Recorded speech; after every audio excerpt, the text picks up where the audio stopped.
Every now and then, someone walks into the room carrying more than a story. They carry the proof that discipline, pain, and persistence can rewrite an entire life. YouTube was my best friend at the time. Didn't have any money to invest elsewhere, so I just consumed hours of content, experimenting on myself, what exercises worked, what didn't, what am I feeling. Cameron Neale grew up as the kid who loved sport until pneumonia stopped him in his tracks. First started with high fevers, 40-degree temperatures, and I started feeling very unwell. Then I suddenly had lost my breath. That's when I went to hospital. I've never been so weak in my life. That was a real struggle at this point. But losing strength forced him to build something deeper: identity, resilience, and a fierce love for health that would take him from Sydney all the way to London. He left comfort behind, moved across the world, hit rock bottom financially, and still refused to quit. And today he's rebuilding everything from the ground up with intention, purpose, and with heart. Not a lot of income coming in, burning through my cash. So October time, I have nothing. I had to sell my... This is not just a fitness journey. This is the story of becoming someone stronger,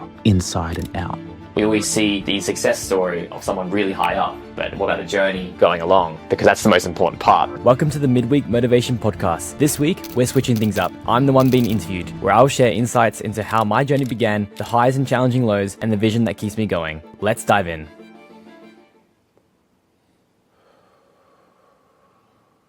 Welcome to the Rubasha Family Podcast. We're here for a very, very special episode. I have the one and only Cameron Neale. Now, Cameron and I have an amazing journey together. Obviously, all of what we do is about passion. It's about passion and a love to just express ourselves in the greatest possible way. So we've had one client, Rugari, who we were managing his podcast, and you came on his show, which our team, we edited, and we loved, obviously, your personality, the way you came across fitness, sport, health, amazing stuff. And then, we did a live event with Rugari. You were in that room, then we had a meeting, we had a talk, and then now you've come in and said, hey, obviously, can you guys help manage the podcast? Yeah. And what was interesting for me was your story, like what you're doing. You have a vision, and you're relentless, and you're consistent, and I see it, and I'm inspired by it. And so, people are here to learn, to grow. So I really want to welcome you to the show. Thank you so much for having me, and the warm welcome. I'm looking forward to this discussion and meeting you finally in person. It's like the next step in our work together. Yeah. So guys, for those of you guys who don't know, Cameron lives in London, obviously from Australia. So we're going to get into his story. So he just arrived and we're here, right? That's so powerful. We've been obviously working together, but now he can be here in Sydney and we can talk. So let's go back. Let's people give context. Where are you from? Where were you born? Who are you? Sure. Well, I'm born and raised in Sydney. I've been in here all my life, and I grew up on Northern Beaches in Sydney. And then kind of discovered my passion of health and fitness. And I guess it depends on, how long you want the story. But when I was 15, I had pneumonia. And before then I was, playing sport, like most kids. And sport was part of my identity then. Mm-hmm. When I was in hospital for pneumonia, and through that recovery, I couldn't play sport for a long time for my lungs to recover. So then I kind of discovered what health and fitness really is, and just dived down that rabbit hole, and I got stronger and fitter, achieved goals that, never had before. And then eventually realized that I could actually do this for a living, and because I'm passionate about it, decided to become a personal trainer. I went to university, and, now being so heavily involved in the space, creating content, helping people in the online space, whole businesses around it. And now, it's been a year, I moved to London to start a whole new journey, to explore that side of the world while still personal training and just meeting new people and helping more people in that way. So let's go back. What sport did you play at that age? And when, so talk about that young age of playing sport. What sport were you playing? Yeah, so basketball and soccer were my main ones, and then eventually it was just basketball. So I ended up playing that for about 13 years. And when I had pneumonia, that was probably kind of a halfway point. What position in football? Or I call football, but yeah. Well, I guess I get used to saying football because being in London, that's all they say. I was playing any position, to be honest. My best position was centre mid. Okay. But I wasn't a bad goalkeeper, especially when I could return to the sport. At least I don't have to run as much. I can be a goalkeeper. You look like a kind of centre mid because you look like the type of player, fitness. Maybe, before you had, a centre mid, you have to be fit. Yeah. You're going up and down, up and down. Yeah, so that's I guess one of the main reasons why I was so good in that position is because I didn't mind running all over the field. What do you think sports taught you from those early ages? Teamwork. Teamwork is important. When you have so many people in your team like that, you can't win a game by yourself. So you need to be able to trust your team, and training is important because you work out different strategies, how you work with other people, and that's how you can ultimately win games. And that is kind of transferred to business and life, is having a team around you. And so how did you find that you had pneumonia? Well, I first started with high fevers, 40-degree temperatures, and just started feeling very unwell. And then about a week of that, then I suddenly had lost my breath. So I was struggling to breathe, so that's when I went to the hospital. And then I was there for about 4 or 5 days and lost 7 kilos in that process. And bear in mind, I was already a skinny kid. So when you lose 7 kilos like that, it's like, wow, that's a huge difference. So how was that mentally when you're 15 at this point and you find that you have pneumonia? How did you deal with it? Yeah. So I guess my size before then, I never really thought about it. But then seeing that was like, wow, that was a bit of a shock. Especially going at that time period in my life where your hormones are raised and you're more conscious on how you approach women. And so that was that's where I became a little bit self-conscious of like, okay, I look very strong or don't have a lot of muscle. And just like when I trying to get down to the end of the hallway, it was like one of the exercises where it's trying to get a couple of steps in and just walking from my bed to the end of the hallway. Oh man, I've never been so weak in my life. That was a real struggle at this point. So then I realized, okay, well, I've got some work to do to get there. I had no idea at the time on like how to improve fitness and all that, but yeah, that was a big shock. Wow, walking. So, okay. Wow. Okay. So you got pneumonia at 15. You're going through that. Now talk to us about the next journey. Like, what are you starting to see in your life? What did you want to do? You're in high school at this point. Yeah. What did you want to do after school? Yeah. Well, I struggled answering all those questions in careers class about what do you want to be in 5 years' time and all that. No chance. No idea what I wanted to do. I thought engineering would be my pathway just because my dad's an engineer and I used to help out at his work a lot. But then I guess I realized that to get to a stronger, fitter version of myself, I needed to do some sort of strength training. My parents were very fortunate. They were able to purchase a pull-up bar, home version, and a couple of other pieces of equipment. That's where I started. I was like, okay, a pull-up is a good way of a good sign of showing strength. So I'll try and do that. And then took a few months of just trying and then got that. I'm like, okay, that's cool. What's next? And then just YouTube was my best friend at the time. Didn't have any money to invest elsewhere. So I just consumed hours of content, experimenting on myself, what exercises worked, what didn't, what am I feeling? And then you just show up, every single time and just, see what happens. And I used to write down all my workouts in a notepad. And there was a time where I would just kind of follow the same workout for a few times a week. And then eventually I learned about exercise programming and, you splitting up different muscle groups so you get the most recovery. And then we just go from there. Mm-hmm. So your dad, did he work for an engineering company or he had his own business engineering? He had his own business. Yeah. It was very niche and specific business. So it was just himself. Really. He rents a factory. He still has it today. And so I would go in a couple of times after school or maybe school holidays and earn some extra money and learn some some physical skills there. And that kind of helps with building strength in different areas because it's very hands-on in terms of building the units that we needed to do. So what were you doing? Yeah. So a lot of people don't notice, but basically he creates a gauge for cruise ships and all the different types of boats. And these gauges can vary in terms of, seeing what the air pressure is in the boats, or maybe it's water, or potentially oil. So almost like a speedometer in a car, that dial there, but for more ships. So very small markets, but also very, very crucial for those big ships. They need, sometimes up to hundreds, per ship. What was his business? What was the business? So he was actually creating those units. So he's creating these. Wow. So he would source all the individual parts, put them together, and then tailor it for that. Like say, you calibrate them, as what the term is, to what the actual purpose is for that unit, because they're all going to vary in terms of what their purpose is for. Okay, so dad's an entrepreneur. What about mum? What was mum doing? Yeah, mum is a superwoman, I would say, and I didn't realize that until I was an adult. So when me and my brother were growing up, she stayed at home full time, but she was creating her own skincare business on the side that I had literally no idea about.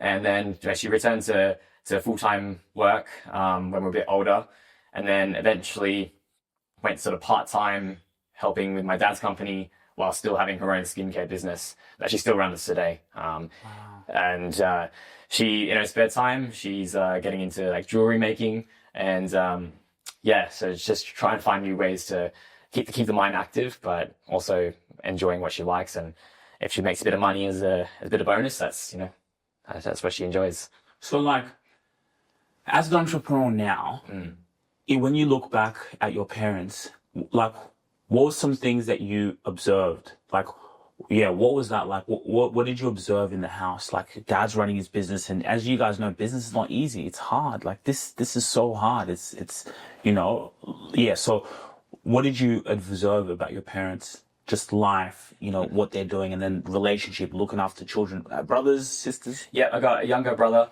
He's only 2 years younger than me, so very close in age. And how old are you, for people who don't know? I'm 25. Okay. Yep. Yeah. I have an older half sister. She's 9 years older than me. But in terms of growing up, I was always the oldest in the house. Yeah. So what did you observe about your parents? Yeah, I think it made me realize they had a bit more flexibility in terms of how they manage their time. I mean, they sometimes will have to work on weekends, or maybe stay up late to write an email. But then once they establish their own routine in business, they had the flexibility to say come home for lunch and spend time with us. That was a pretty cool thing to have, and you don't really appreciate that until maybe until you're in adulthood where you can do that. And that's what I made me realize, that when you're self-employed, like, you have the flexibility to kind of work in your own time. And of course, it's going to vary in terms of maybe when you're just starting your business, or when you're struggling for leads, you have to put more hours in. But that's what I really liked. They were able to make time for us, and there will be time periods where there's more money to kind of be spent on family trips, or supporting for education, that sort of thing. Mm-hmm. So then, and at those now ages, you're going on school holidays, and then would dad be like, hey, come and work with me, or would you want to just go yourself? I think the invitation was from them first, or from dad. At first, like when me and my brother were young, just because we had to be looked after school holidays, we'll go into work and we'll just kind of watch YouTube, and then he might just invite us to like, oh, do you want to come try and do this? And then eventually just kind of led to, a bit of casual work in the afternoons. Then throughout uni, I was also coming in, a few mornings a week, to do that. Yeah. And did you like it? Like, was it anything you maybe learnt business wise, or was it just more like, because you guys are there watching YouTube videos, and dad said, hey, come, like, take interest. Yeah, that's your dad. Like, your dad's your hero. So that's very interesting. Did you learn anything from seeing him and what he used to do, maybe his work ethic? What did you see? What did you observe from that age, or even then in university helping dad with his business? Yeah, I learned that's just more soft skills on especially about cash flow, because these parts are so specific and hard to source. You have to go to very particular suppliers to get these resources, and they come from all over the world. And when you go through quieter periods, how do you know to order so much stock? But then if that doesn't get used, then you kind of just spent all this money and not being used. So that is from a physical brick and mortar business. Like, how do you manage the cash flow of that? How do you use your finances in a very intelligent way to do that? As a coaching business, that doesn't really affect me so much, but looking at potential more business down the line in a physical sense and having physical products, that is, I think, a challenge that a lot of businesses have, is to know when, how much stock you need to have and how you sell it and everything. Wow, powerful. Okay, so then university, working with dad, boom. Now, what's Cameron looking to do with his life? So this is interesting. Not a lot of people know about this, but I went to university straight out of high school, and I was doing science subjects in my last 2 years of school. And so I was like, okay, what am I going to do this? I'm going to do forensic science. So I did that for 1 year at university. I had a great time at university, loved it, but didn't like the degree so much. So I ended up dropping that. I took a year off and just, I was working in my dad's company, and then I was also delivery driving for a Chinese restaurant. And I was doing that for 6 days a week, just earning money and saving, trying to figure out what to do next. And then I saw this degree called Sport and Exercise Management at the same university that I really enjoyed at. So I was like, I'm going to go for this, and started realizing that, okay, maybe there is some career in health and fitness. So I ended up doing that. Once I started, I realized that I don't want to wait 3 years minimum to get into the workforce. So that's why I was like, okay, why not I just train people on the side? I was already training my brother a little bit and my girlfriend. So this was like, okay, well, I feel like I've got some skill here. So did my certificate in personal training, and this was around at the same time COVID happened. So then I had a lot more time. So I was studying, and then I did my PT certificate on the side. I had more time, so it kind of worked out well. And then by the time COVID was over, I was already working and getting ahead in my field. And I'm really glad I did that, because personal training has so many skills that you just learn from just experience on how to connect with people, how do people respond to different cues, because one cue is not going to be the same response that everyone's going to have. How to talk to people and sympathize with people, because everyone has so much going on and different issues. You just learn a whole lot, even if you just suddenly like, I'm not qualified to do this, like how to deal with this. You just learn how to literally just talk to a human being, and obviously help them with their goals. That's where my expertise comes in. Mm-hmm. So like, it's interesting because you've gone to university. Okay, science, I'm like, no, I'm not really feeling this. Yeah. I'm working jobs still, working a little bit with dad.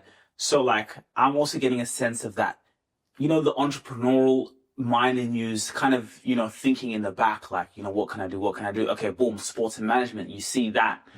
And then you start thinking, wait a minute, why am I waiting 3 years? Because most people would have just, let me just, finish the degree and wait it out. He's like, why am I waiting 3 years to get in the workforce? Let me see if I can start earning now. Yeah. So what I also want to ask you is, why didn't you go into the engineering? Because that could have been easy, right? You're like, you know what? Yeah, dad's doing this thing. Like, I've seen him. He's doing pretty well. Yeah. What made you not want to go into the engineering? I knew that I wasn't passionate about it. I had maybe some skills, and maybe having the advantage of having like a father who was in that space. But, something that wasn't really something that was like sticking. So I think I knew. So what happened was, in year 10, there was like an accelerated engineering like subject, and you had to have certain marks to join this class. And I didn't make the marks for maths and science combined, so I couldn't join that class, and they weren't offering it like for year 11, 12. So I was like, okay, well, the next best choice for engineering in school was science. So I did physics, chemistry, biology. And then I realized, okay, science is kind of more interesting. That's why I went the forensic science route, and then eventually more the health science or exercise science.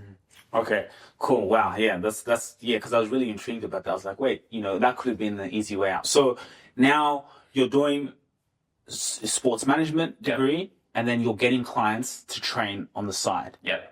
Where did you get those clients, and how much were you charging them? Yeah. So as soon as I got my certificate, I created my fitness Instagram account and my YouTube account. You said you got your certificate. Which certificate? In personal training. Oh, so that 3 years that you're doing the thing, you said, okay, I want to go and take clients, but you have to go get a certificate. Yeah. So in Australia, you need to have your certificate 3 and 4 in fitness to be able to be a qualified personal trainer.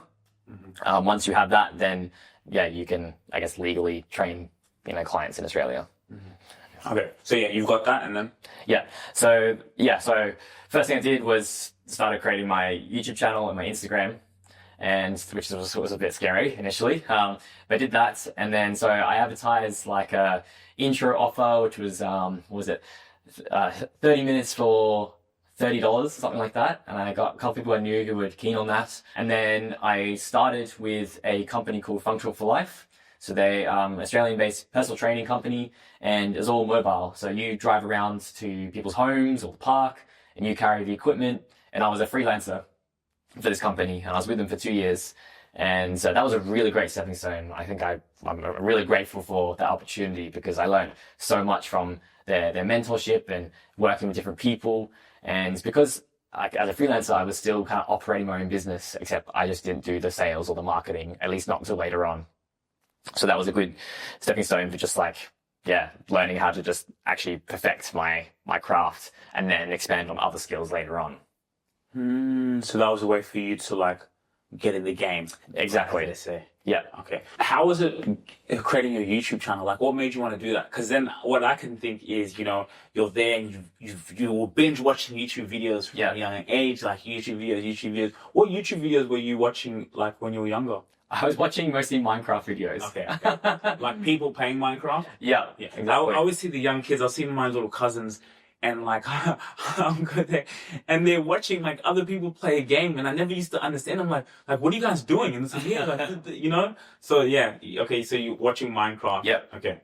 Cool. And it's interesting that you bring that up because technically this fitness channel, which is still current, that's my 4th YouTube channel that I've started. Yeah, the first one, it was just a Lego. I used to watch Lego before Minecraft as well, but it was it wasn't a stop motion. I was just taking photos of a set, and that was it. It's actually still live on YouTube somewhere, but that was that. The second one I made was Minecraft videos. I'd leave that account. The third one, which is still on there, it's completely different. It's called Quattro Films, and it was me and some mates, and we were just kind of creating short films of anything really. So that's still there, and it got too hard to manage everyone in the end. So that was more of a hobby. And then this one, which is my personal brand or my fitness account. Let's talk about that a little bit. What made you want to do YouTube? Yeah, it just what made me do it. I liked creating videos. Even I used to create just private videos for myself and family, from holidays. I just put photos and videos together, and it was on used to be on Windows Movie Maker back in the day. And then, and going through those other channels, it's I kind of enjoyed the process of creating videos and uploading them. But I wouldn't share it with anyone in my immediate circle. I would just let randoms find it. Yeah. And then, so it was always something that seemed pretty cool to kind of continue. And YouTube was a great platform for fitness anyway, for sharing advice and helping people out on their journey. And it helped me out. Also, in a way, I want to give back by creating my own content, my own style that hopefully people like. And it's so good that you're doing this at such a young age. People don't maybe realize it, but you're also from that generation. I was kind of the same thing. You're watching YouTube. Even for me, when I think about what made me, I guess it was just to document it. But then that process became addictive to you get a video, then upload it. Yeah. It became addictive. Even now too, it still is addictive. And I'm glad we can do that with your podcast. But even still, when we're doing your podcast, you're still uploading your own vlogs and stuff like that, which is, I think it's genius, right? You have vlogs on your channel, you've got the podcast. Yeah.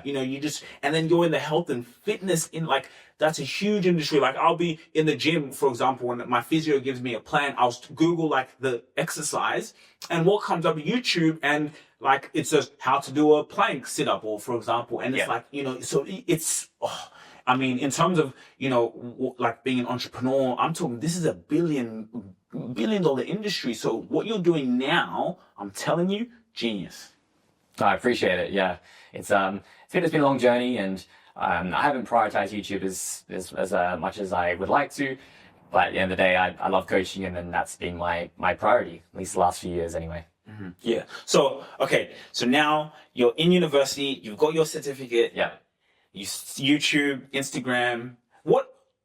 because that's a little bit, because you got to think, okay, I got to get clients. So that's the marketing mind you're thinking, right? So anyway, okay. So yeah, talk to us now about where you are now and like how many clients do you have, what's happening, and then, yeah. Yeah, so it got to a point where, so I was with Functional for Life for a bit over 2 years.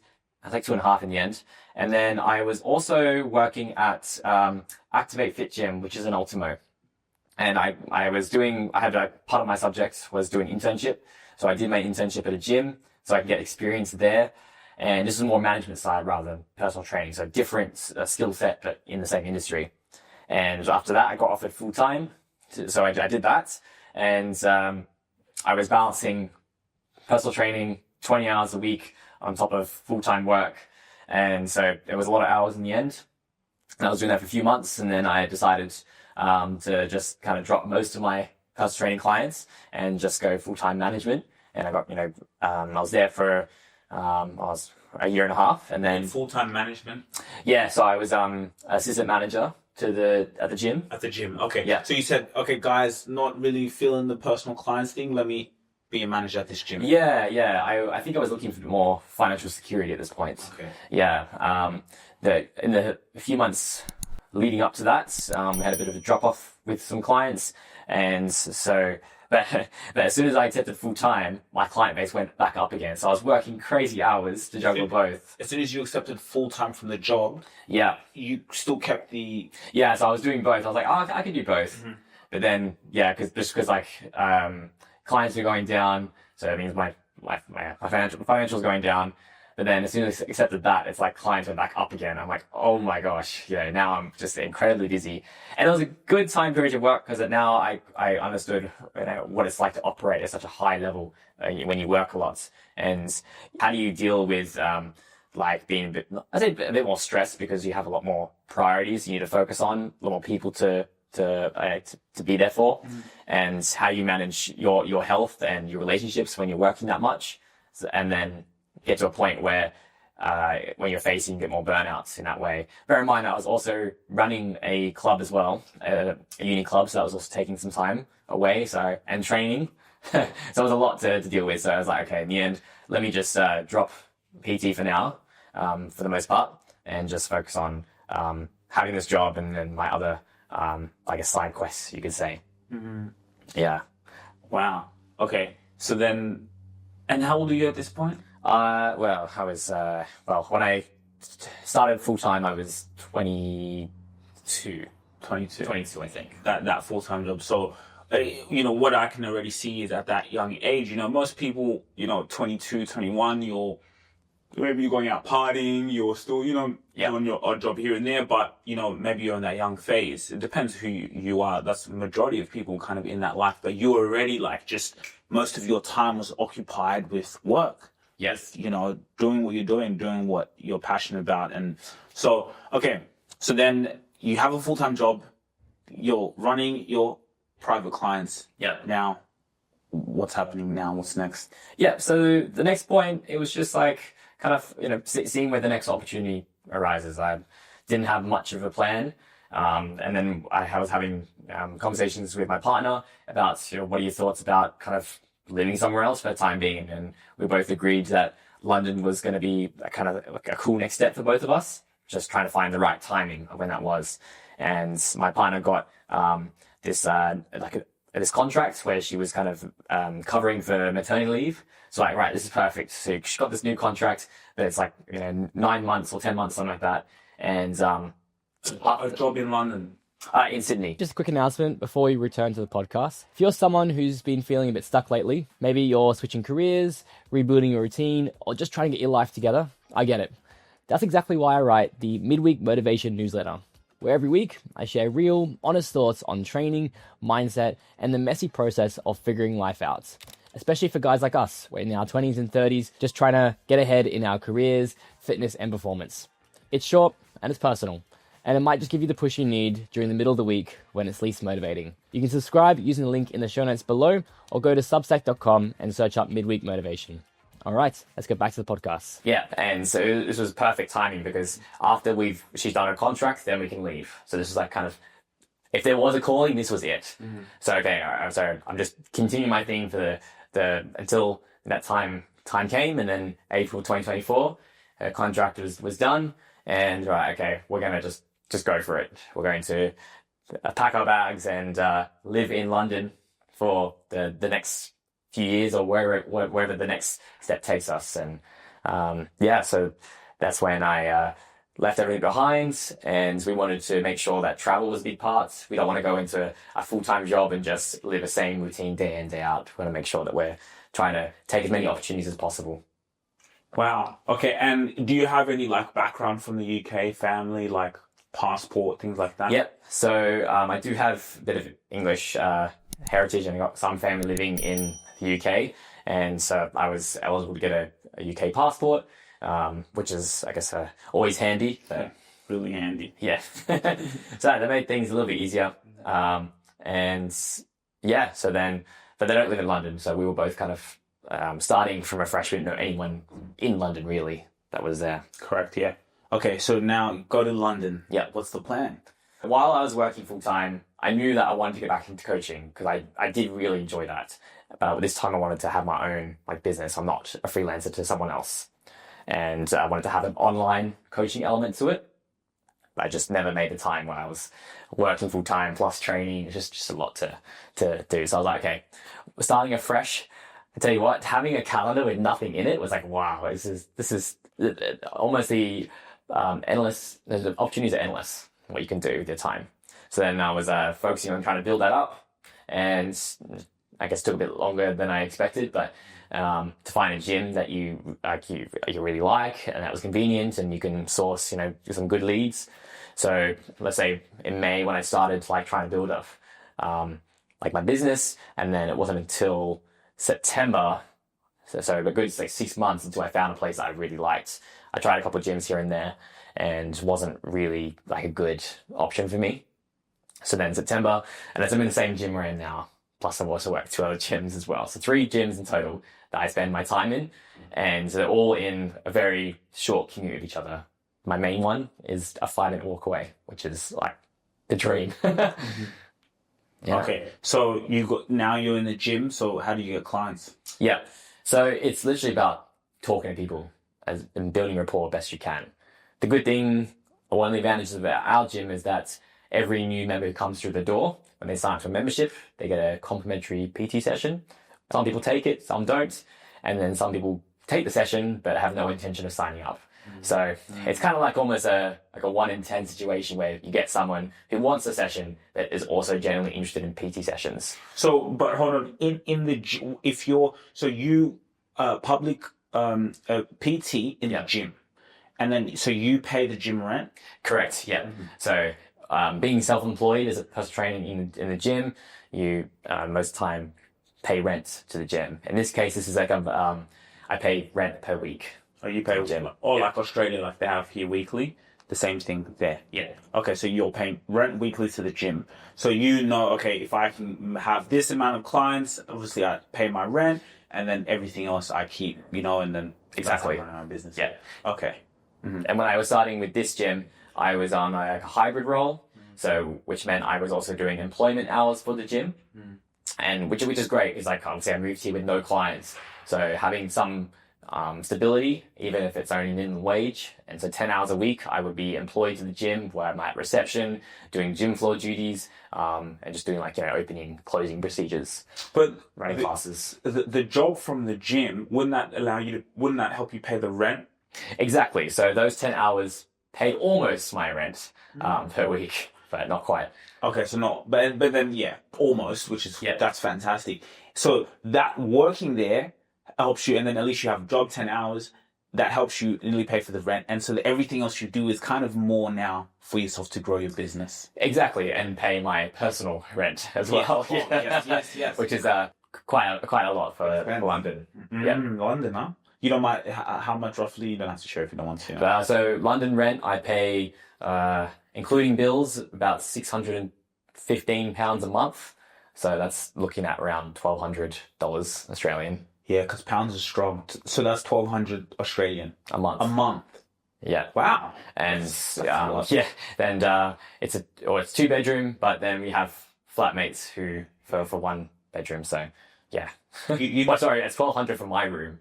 For your room? From my room. I thought you meant for the whole place. No. So, Because then I was like, then you bring in someone, like, for example, we have Airbnb or da, and then that allows you just for your room. So no, it's even more than that. That's what I pay, but I'm sharing with my partner as well. So she's also paying that same amount. So we're both paying over £600 each just for our room. What? Yeah. Yeah. Where are you guys staying? We're staying in southwest London, where all the other Aussies and Kiwis are, in Clapham. Clapham. Oh, okay. That's Clapham's like in the city. Clapham, I remember that bus. I used to see bus Clapham. It's near Battersea and that Richmond area, kind of. So maybe... What? It's a very nice spot, and I'm very happy where I am now, but it was a bit of an adjustment period. Okay. So, okay. Wow. Yeah, that's a lot, man. Yeah, that's just you by yourself. Okay. Yeah. So now you know my rent's high. I'm at this gym, got a little part-time job. Yeah. I got to pay rent to the gym as well. How much is rent to the gym? So I was paying £157 a week. So that's about $300 a week in rent for the gym. 300 AUD Yeah. a week. So that's like 900 a month. My math's not the best. Yeah. something ridiculous like that. Yeah. I love this because it's getting into the story, right? This is getting into, I'm putting myself in your shoes. Yeah. Okay, so boom. Gym, okay, you got this job, paying rent. Okay, so now how do you, do you feel pressure at this time? Oh, yeah. You got your partner, how is the anxiety? Is there anxiety? How is the mind frame here? Yeah. So, yeah, bear in mind it took me from May to September to find the gym that I actually liked. And I was doing a couple of things here and there. And at this point, not a lot of income coming in, and I'm burning through my cash. Bear in mind, I've always been generally pretty good financially. I've always been good with saving. But this point in time, we come up to sort of October time, and I have nothing in the bank account. I had to sell my whatever the small stocks I had to get some extra cash. And so this was a very stressful time period to be in. I've had issues financially before, so this was a big crazy thing. And bear in mind, the year before, I just paid off all my HEX debt, so I could consider amount of cash before, and I just saved it for the move, paid off my uni debt, and here we are. So then it takes some time because it probably took me a month at this gym to get my first client. But that's just one client; you need multiple clients to be able to sustain that. And then it probably wasn't until February where things started to really take a good turn in the positive way. And I was also doing F45 coaching, so that's just group training, and I was doing that, and then I joined not too long after that at a weightlifting specific gym. And when I first arrived to London, I joined this gym as a member because I love weightlifting, and it's kind of the place where I want to be spending more time in.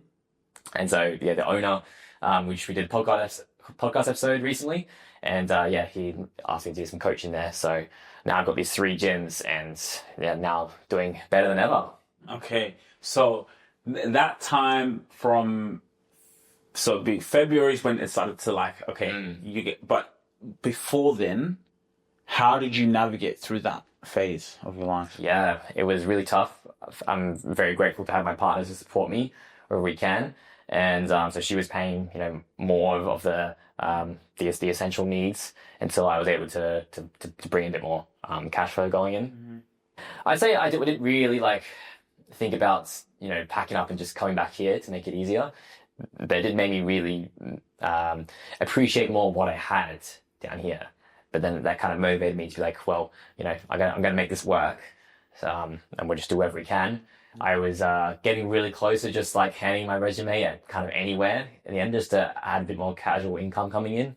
But fortunately, just be patient, play the long game, still working hard to bring something coming in, and eventually, things turn out. Yeah, I think that's something that people need to hear because to play the long game when you have pressure, man. When everything's online, and what I like about it is because you went out of your comfort zone. It's very easy to stay in Australia, but here you are in your comfort zone, in the trenches. Then, you've burned through your cash, so you're damn, it's hard. You could have easily gone back home, packed it all up, but it's that persistence and that consistency to keep going. If I just keep going, but it's hard, man. It's hard that the anxiety, especially around money, could be tough, right? and then you have a partner, and you know, thank God that your partner's also understanding and she could help. So then, talk to us now. What made it start to go? There's a good timing that the new year rolled around. January is always a big year for people joining gyms. I realize people in London don't pay for personal training in January. For one, Wait, I thought January. That's when they come into the gym, but they either think that they don't need extra support. They use their motivation to kickstart things.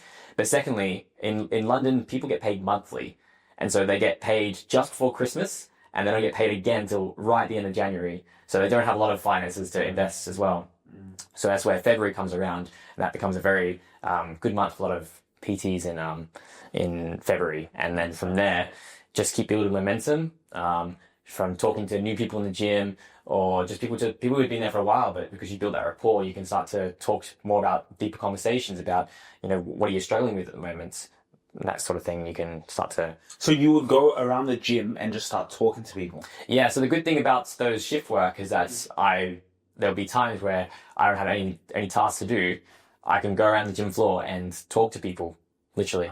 And I'm not always there to, you know, hand out, come train with me, free session first and see if you like it. It's all about just like actually having human connection.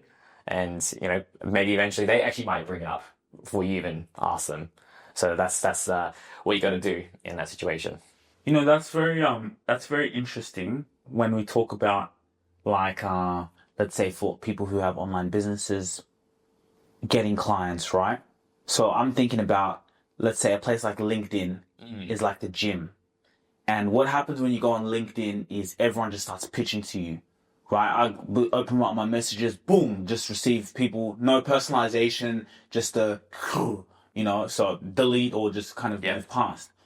But you were in the gym going and just having conversations with people, not coming to sell, here's my, you were just having conversations. Yeah. But I think people can take that in a different level to, like, when you're on LinkedIn, because there you're in the gym. That's where your audience is. So you're in the right place and you're working there, which is smart. You get all your tasks done. That's genius, right? Yeah. So that's how I can build my clientele, because my clients are here. I'm not going out and, having to go on social media. Yes, you can do that in the back, but like you're actively in your audience. So a lot of people, B2B, for example, or Instagram, wherever, B2B, your audience is on LinkedIn. So you went with an approach to talk to people. Yeah. Get to know them, human connection. And I think that's how people can take this in. Like when you're on places like this, like a LinkedIn, go and just speak to people. Yes, you can see someone as a potential client. Like you would have seen people as, you could see that you can help someone. Yeah. You could see maybe their form, but then just you having that normal conversation like we do. We see potential clients on LinkedIn, have conversations, talk to them, get to know them. Yeah. And like you said, they can even come to you. So can you talk a little bit about how did that go? Like, I'm very intrigued. Yeah, I'm naturally an introverted person, so going out of my way to talk to someone is not my idea of like having fun in that way. But I enjoy having conversations with people, and so usually like maybe you just start with just like saying hello to people, especially if they recognize me from on shift work, so they know like I work here at some capacity. Maybe it's you see someone in class that you've taught, and you see them on the gym floor. So you go say, "Oh, hey, how's training going? How's your weekend?" I train there personally, so people can see me lift, and then or I see them lift, and I go give them a compliment or give them a tip or something like that. And especially when they see me lift, and I do Olympic weightlifting in a commercial gym, it's not a common thing. So people always like curious. I'm like, "Oh, how do you get your sit underneath with a bar over your head with plenty of weight?" That's like a good conversation starter where people come up to you. Oh, so that's not a common thing for people to see, like a weightlifter? No, definitely not. I mean, deadlifting, squatting, bench pressing, sure. But to be able to do a snatch or a clean and jerk, which is like your Olympic lifts, very uncommon in a commercial gym. Oh yeah, do I ever see when I go to fitness? Yeah, that's true. Because also sometimes those gyms don't have the environment to have it. Because you need to have proper plates, so when you drop them, they don't get damaged. You got the proper flooring. And also the space. If people are walking in front of you, it's not a good idea to throw a weight above your head. Yeah. Okay, so one thing that you stood out a little bit. Okay. Yeah. Okay, and exactly. Then? I think it's a good way to just connect people from that way. And you do it from a place of humility and not ego.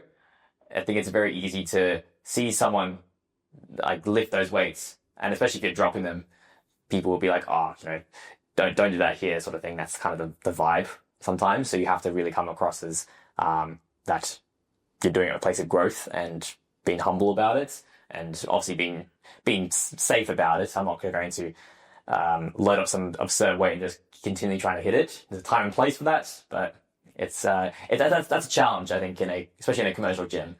But then I also have the weightlifting gym, which is very different. People are dropping weights all the time. It's literally the place to do it.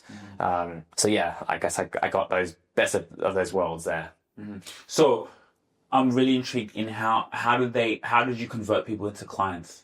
So I would offer them a complimentary session first. Just I'm happy to give up my time for that, and even if they say up front, like, oh, actually, I don't have money right now to do that, I'm just going to offer you anyway, because I'm more than happy to and help you out, because you never know down the line, maybe they might come and contact you that way. At the very least, they got some value out of that, and they might even refer me to someone who is genuinely interested in coaching. We just go from there, really. I would offer them maybe a package, so you pay 10 sessions up front, for example, give them an online coaching option if they would prefer that. And we just go from there. And then I'm always trying to give 100% of my my value to my clients. It's not just like, okay, once I've signed them up, I'm not going to put any more effort into that. I'm a big believer that you got to constantly provide value to your customers, because they're the ones that are going to ultimately provide you more income over time. I'd rather keep longer term clients than constantly trying to get new ones. And so what were the ways that you did that to continue to keep them? Yeah, just literally being a human being and care for them, really. Understand that most of these people have normal lives where things come up in their personal life, maybe financially, in their work. So you have to understand, what their goals are and what their circumstances are, and then how you find the balance where you can push them, but not in a way that's going to be detrimental to their health. That's the challenging part and the art of coaching. There's no right way to do it. It's just like through experience and working with other people and what you've learnt to give them sort of the best training program that doesn't sacrifice too much of their time to be able to achieve that. And if they get results, then I've done my job. And I think that's one thing that is so important in business is the lifetime value. How can you just show your customers that you care? And I like to saying that like I'm more obsessed with their problem than they are. If you're more obsessed with their problem, that's how they're going to keep paying you. That's a really good way to think about it. You know what I mean? Like, I obsess over their problem so much, they obsess to pay me. Yeah. Like, how can you obsess over it? Like, imagine that. Like, for someone, this person, like, they really care. Okay, so so talk to us. What's the vision now? So, like, what's the business model? So you have, because then I can imagine that gets tiring. How many? Your time is limited. You take 10 clients a day. It's tiring. So from where you are now, you're doing even at the other weightlifting that he told you to come in, and so you've been able to build up the revenue.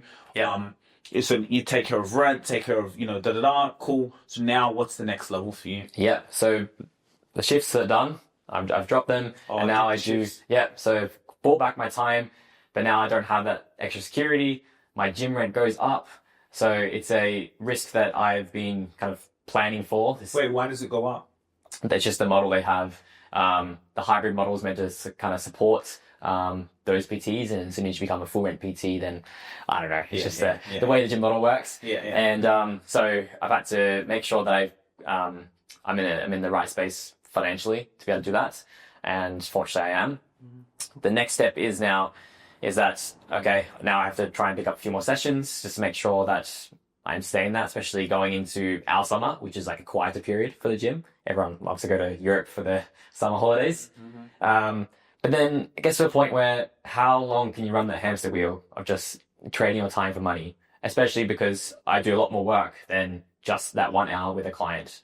It's all the extra stuff on the side where I'm checking up with them on WhatsApp, or it's writing their training program and changing it if I need to. And then obviously the content is a whole other level as well that I have to provide. So now the next sort of 18 months is now how I can start to transition to a bit more of a more online presence, less face-to-face problem, or to generate a bit more passive income. Because what I do know is that when I come back to live in Sydney, that I don't want to start all over again with no income, because that was not a fun not a fun place to be in. But so learned a lot so far in this last year. So you have an online platform. How does it work now? Yeah, so I do offer online coaching. I don't prioritize it enough at the moment.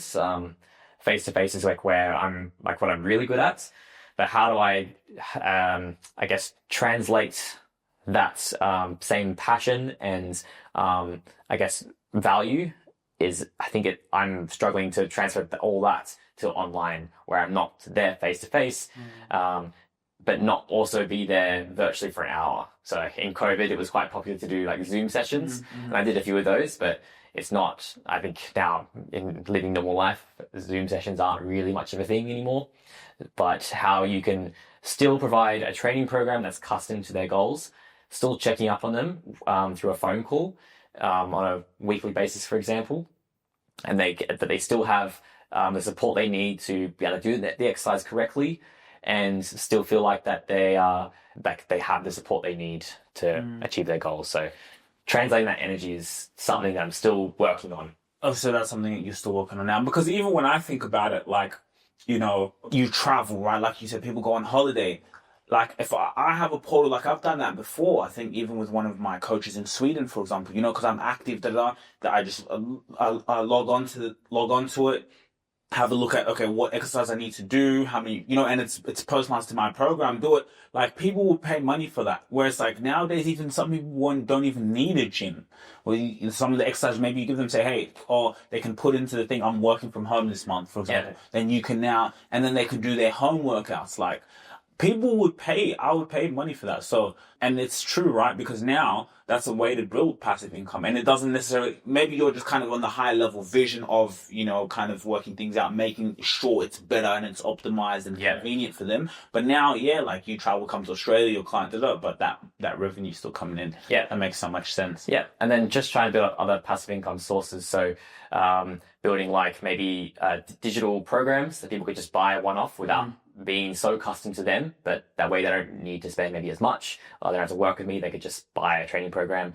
I've made a training journal. That's another, I guess, source of passive income. People can go on Amazon and buy a 90-day training plan, a journal that people can use, because I think tracking is so important, especially if you do have a goal and you want to get somewhere. To be able to see what you've done each day is really helpful long term, because if you don't make any progress, be like, oh hey, but look, you've just increased your weights from last week. That's progress. You mean sleeping better? That's like huge progress. It's not always about looking aesthetic or I guess trying to put so much weight in the bar. It's all these different lifestyle changes as well. So I think making products like that is going to be super helpful long term for myself, for building passive income, but also helping more people in different ways. Yeah. So do you have that on Amazon now? The training journal, yes. Hopefully more products like that in the future, more digital products. Yeah. I was also thinking about something like that as well. Like, you know, even like an ebook, for example, to teach people how to do podcasting, where even if they can't come into our monthly cohort, for example, they can buy it as a one-off, you know, and, you know, a great way to, I've been really thinking about doing something like that. So yeah. I think that's genius. Okay, man. And so now, obviously, the podcast, you know, again, I think it's so easy for you to just be in the mode of, you know, kind of working. Yes, even building a business. People build big businesses, but then they forget to do this part here, which you've been able to kind of tap into, which I think is really smart, because now, again, that allows you to kind of get out of the thing. Because now imagine now you've built such a good brand, people come and see it on YouTube. Now you're just doing this, you're podcasting, you're there keynote speaking, talking, weightlifting conferences, and now you're kind of reaching people at scale. Now you have 100,000 people coming and joining your online program. You know, they listen to you every week. You know, your clients listen to you. Yeah. So talk to us a little bit about that. What's the vision also with the brand? Like, what's 10 years from now? What's Cameron doing? Ooh, 10 years from now. Well, right now I was just trying to enjoy the opportunities that come through, I guess, my way.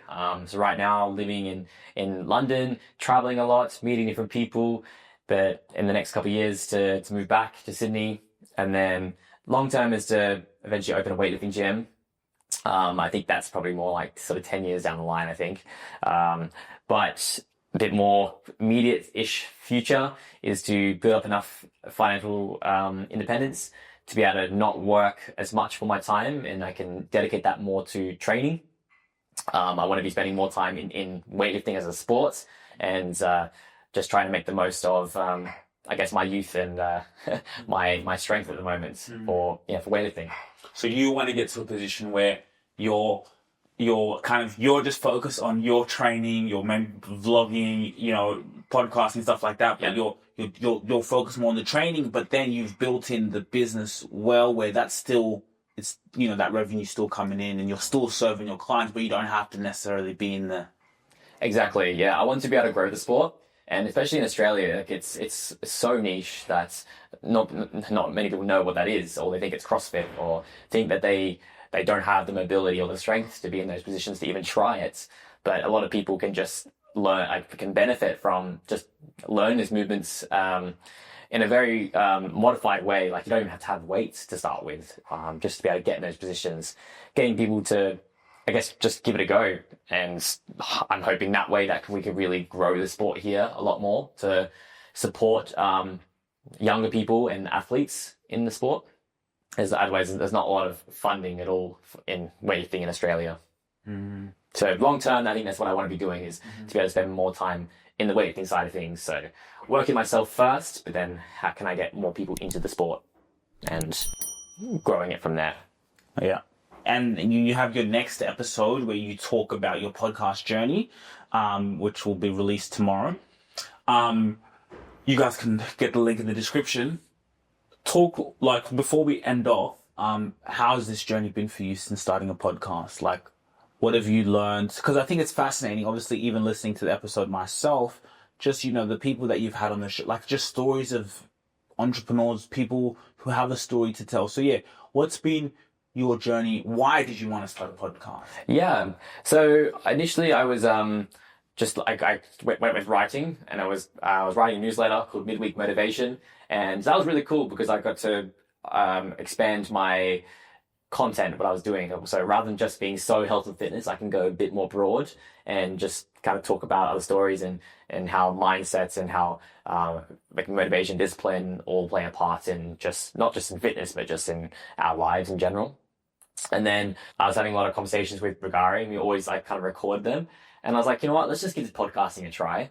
And because I also really like sharing other people's stories, and the podcast is a way where it's also called Midweek Motivation, and it's a way where I can not talk about myself, which is like what every other content is about. It has some sort of element of me being there, but promote other people's stories, and that I can learn on maybe some of the stuff they've learned on their journey. But then how can I share those stories to other people? Because I think they're all very invaluable. And we always see maybe the success story of someone really high up, but what about the journey going along?